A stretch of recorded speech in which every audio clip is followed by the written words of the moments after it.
Hello, friends. This is Scott Monty. Stand by for commentary. Welcome to the Full Monty, where you'll be exposed to commentary and analysis from the week's digital news. You give us 15 minutes, and we'll save you hours. And now, here's your host, Scott Monty.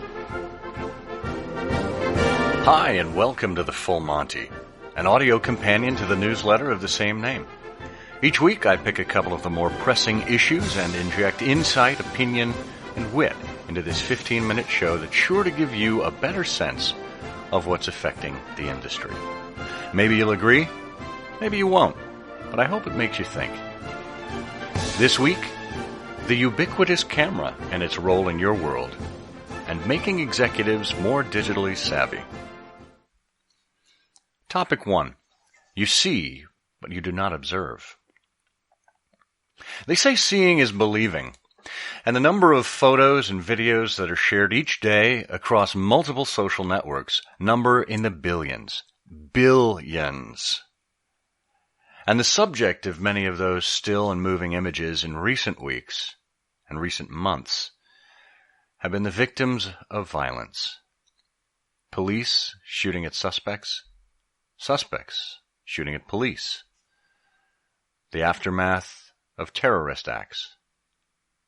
Images that are both emotionally disturbing and eye-opening for millions of residents around the globe who see, unfiltered, what the camera sees. Yet our eyes can play tricks on us. Or rather, subtle context, either before or after the shutter is clicked, can sometimes be omitted. Perhaps it's simply because we see what we expect to see, our biases being reinforced with what we think are cold, hard facts. Or because we see what the camera person wants us to see. A crucial piece of evidence is just out of the frame. Or a bit of behavior wasn't picked up before the camera began rolling, thus robbing us of the ability to fully comprehend why something is happening on the screen. I like to say there are two kinds of people in the world. Those who crave closure. No, there are two kinds of people in this world. Exhibitionists and voyeurs. But we're increasingly seeing a mix of the two. So let's turn to those behind the camera. Pulling out your phone to take a photo or a video is as natural as waving at a passerby. Selfies, Snapchat updates, live video, FaceTime, it's all part of the visual communications world in which we live. We take it for granted. But what if that freedom to photograph were literally taken away from us? Or our use was limited in some capacity? According to an article in The Atlantic, a patent awarded to Apple last month hints at a future where that might very well lead to such a future. The patent limits invisible signals that could change what smartphone cameras capture, or even completely disable smartphone cameras. I'm quoting The Atlantic now. Apple filed for the patent in 2011, proposing a smartphone camera that could respond to data streams encoded in invisible infrared signals. The signals could display additional information on the phone's screen.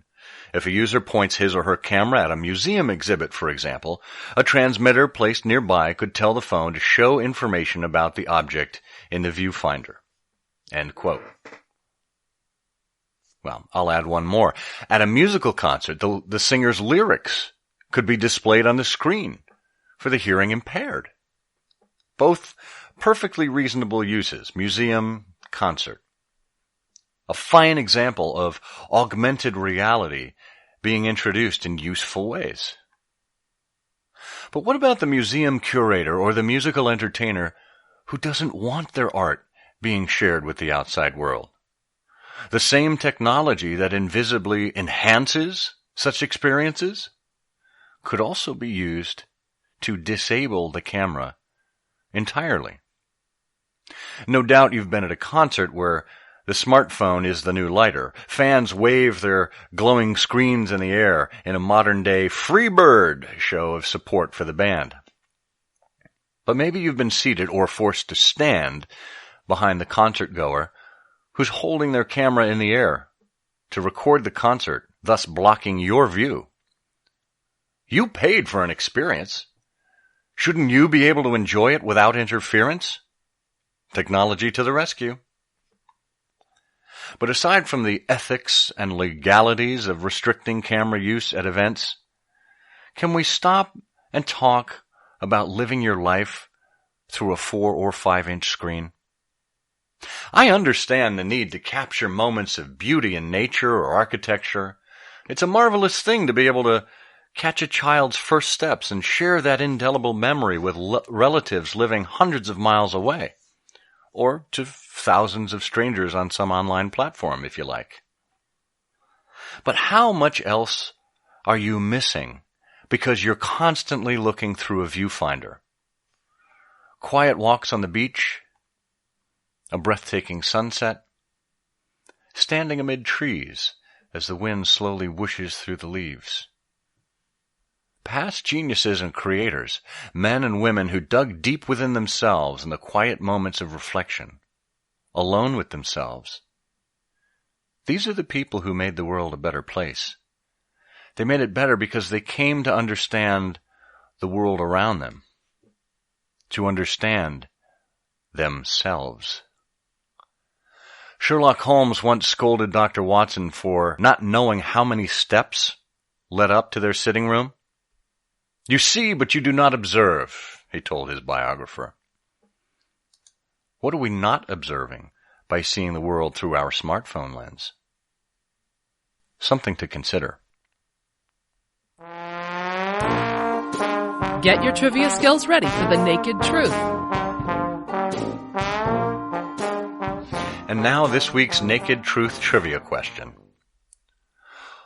What company was the first to build a working digital camera, and in what year did they do it? Answer at the end of the show.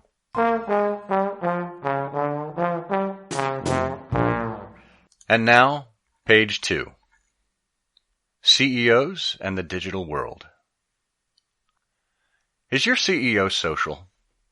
I don't mean do they interact with you or others in a communal way or engage in elbow rubbing over cocktails. I mean, is your CEO active on any social networks? For most of you who work for Fortune 500 companies, the answer is no. According to a study from Domo earlier this year, only 39% of Fortune 500 CEOs use social media, and 70% of them only use a single network. Of the 50 CEOs on Twitter, 16 tweeted less than 25 times total since they started using it. Only 62% of the CEOs on Twitter tweeted within the last 100 days, and that's down 5% from last year. Now, you could certainly argue that Twitter as a whole has decreased in usage, but the fact remains that most CEOs are not prioritizing their activity on social channels. Well, of course they don't, I hear you saying. They're busy executives. They shouldn't be expected to waste time on social channels. Let me be clear about something. Communicating with customers is never a waste of time. And a good 50% of any CEO's job is to be the chief communicator with shareholders, with employees, with customers. Not to mention that it's enlightening to have unfiltered feedback and direct contact with the very people who use your products. Especially after years of executives being shielded from some of these actual comments by well-meaning lieutenants. And when a CEO like Doug McMillon, the CEO of Walmart, the largest company in the world, can take the time to have an Instagram account and a Facebook page, there's no excuse for any of the other 499. Walmart actually likens Doug's activity on social media to Sam Walton's famous yellow notebook.